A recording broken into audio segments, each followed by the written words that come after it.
Hi గారు, welcome to our channel. ప్రస్తుతం మనతో పాటు దాము బాలాజీ గారు సీనియర్ జర్నలిస్ట్ ఉన్నారు. వారితో ఒకసారి మాట్లాడదాం. నమస్కారం సార్.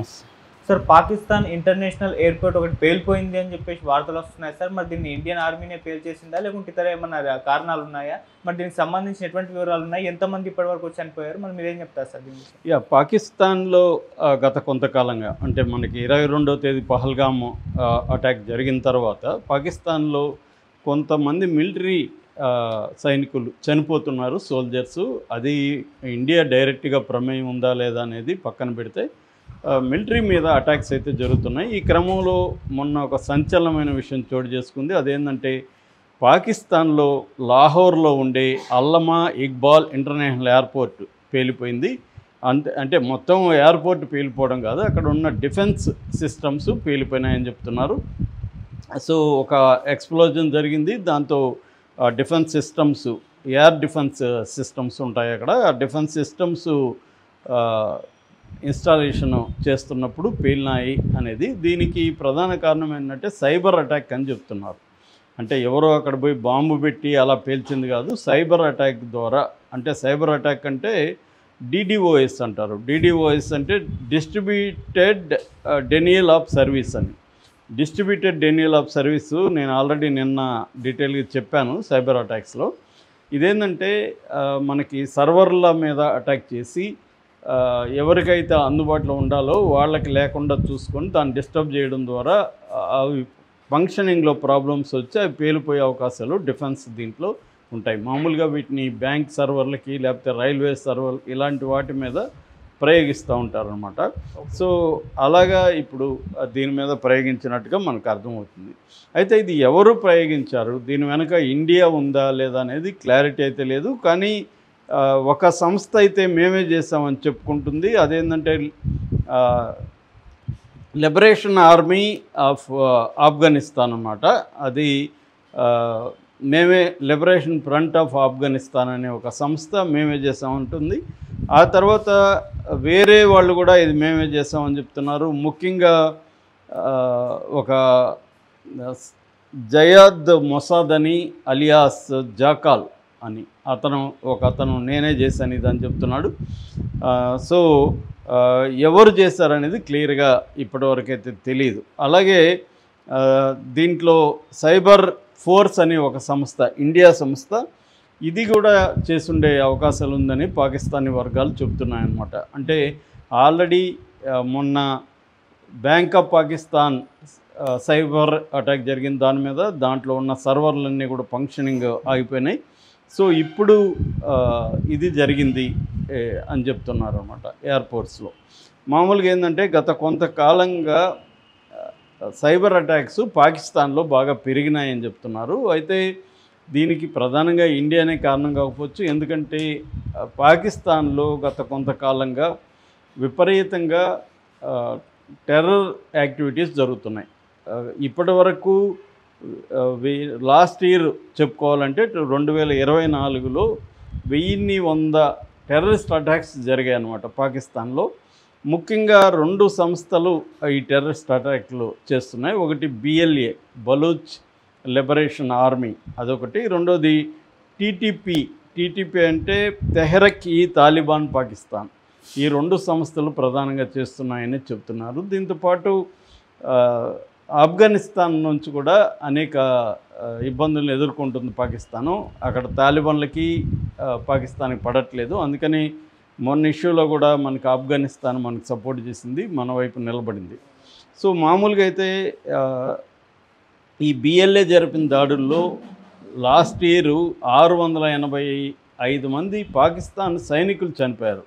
ఇది పెద్ద ఎత్తున చనిపోయినట్టుగా మనకి తెలుస్తుందన్నమాట.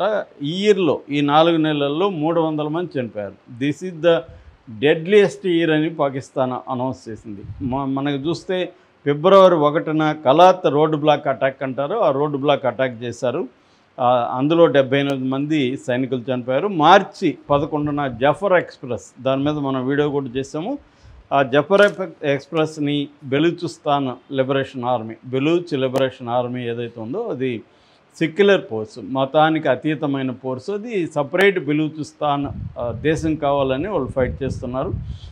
బెలూచిస్తాన్ మూమెంట్కి ఇండియా సపోర్ట్ చేస్తుంది, ఇండియా వ్యూహాత్మకమైన లేకపోతే మిలిటరీ పరమైన సపోర్టు ఇస్తుంది అనేది పాకిస్తాన్ ఎప్పటి నుంచి ఆరోపిస్తుంది.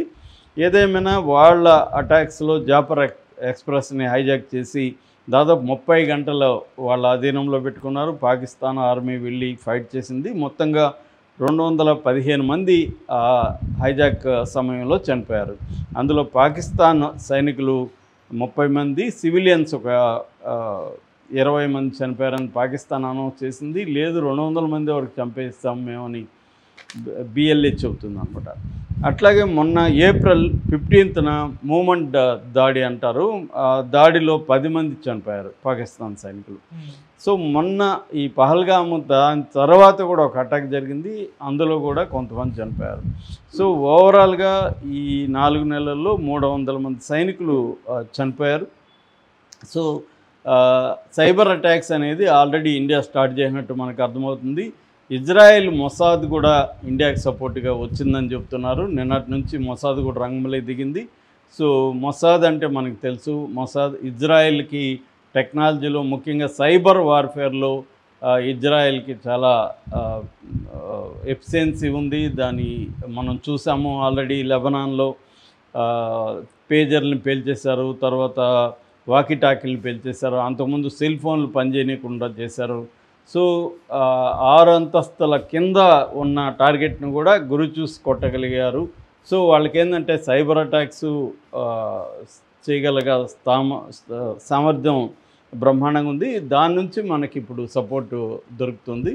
సో ఇజ్రాయెల్ కూడా పాకిస్తాను, ఇరాన్, ఎందుకంటే ఇజ్రాయెల్కి ఇరాన్ ఎనిమి కాబట్టి ఇరాను పాకిస్తాను కొంత ఇదిగా ఉన్నాయి కాబట్టి సో పాకిస్తాన్కి వ్యతిరేకంగా ఇండియాకి సపోర్ట్ చేయాలనేది ఇజ్రాయెల్ కూడా నిర్ణయం తీసుకున్నట్టుగా మనకు తెలుస్తుంది. ఒక పక్కేమో అక్కడ మంత్రులేమో చాలా దారుణంగా మాట్లాడుతున్నారు. నిన్న కూడా ఒక మంత్రి హనీఫ్ అబ్బాసీ అనే మంత్రి మాకు 130 అణ్వాయుధాలు ఉన్నాయి, న్యూక్లియర్ హెడ్స్ ఉన్నాయి, అవన్నీ కూడా మేము ఇండియా మీద వేసేస్తాము, మీరు కానీ వాటర్ ట్రీటీని కానీ ఏమాత్రం మాకు ఇబ్బంది పెట్టినా సో మేము 130 అణ్వాయుధాలు వేస్తాము. గోరా, షాహీన్, గజ్ని ఈ ఆయుధాలు, ఈ క్షిపణులు మా దగ్గర ఉన్నాయి, ఇవి భారత్ కోసమే మేము తయారు చేసి పెట్టుకున్నాము అని ఒక వార్నింగ్ సీరియస్గా ఇచ్చాడు. అట్లాగే రక్షణ శాఖ మంత్రి ఖవాజ్ ఆసిఫ్ కూడా ఓపెన్గానే ఒక ఇంగ్లీష్ ఛానల్కి స్కై న్యూస్కి ఇచ్చిన ఇంటర్వ్యూలో మేము టెర్రరిస్ట్ యాక్టివిటీల్ని గత 3 దశాబ్దాలుగా చేస్తున్నాము, ఇది అమెరికా కోసం, బ్రిటన్ కోసం, యూరోపియన్ కంట్రీస్ కోసం చేశాము, మా దేశంలో టెర్రరిజం అనేది ఉంది, అయితే ఇట్ ఈజ్ ఎ మిస్టేక్, దానివల్ల మేము ఇబ్బందులు పడుతున్నాం అనేది మాట్లాడాడు. అట్లాగే షాబాజ్ షరీఫ్ ప్రధానమంత్రి కూడా నిన్న మాట్లాడాడు. ఆయన ఏమంటున్నాడంటే మేము పహల్గామ్ అటాక్ చేయలేదు, మేము చేయించలేదు, దాని మీద ఇంటర్నేషనల్గా ఎవరైనా విచారణకి ఆదేశిస్తే మేము కోఆపరేట్ చేస్తామనేది కూడా అతను చెప్తున్నాడు. అంటే ఒక పక్క మేము యుద్ధానికి రెడీ అని కవిస్తున్నట్టుగా మాట్లాడుతున్నారు, ఇంకో పక్కేమో మనం పోస్టులు కానీ మీడియాలో కానీ చూస్తే పాకిస్తాన్ పౌరులు కావచ్చు, ఇంక్లూడింగ్ ఆర్మీలో కొంతమంది కూడా యుద్ధం వద్దు, అనవసరంగా మనం ఇండియాని, ఇప్పుడు ఇండియా మనల్ని ఏం చేయలేదు కదా, మనం ఎందుకు పోయి వాళ్ళ భూభాగంలో మనుషులను చంపాలి, సో యుద్ధం వద్దు, ఆల్రెడీ మేము ఆకలితో చస్తున్నాం ఇక్కడ,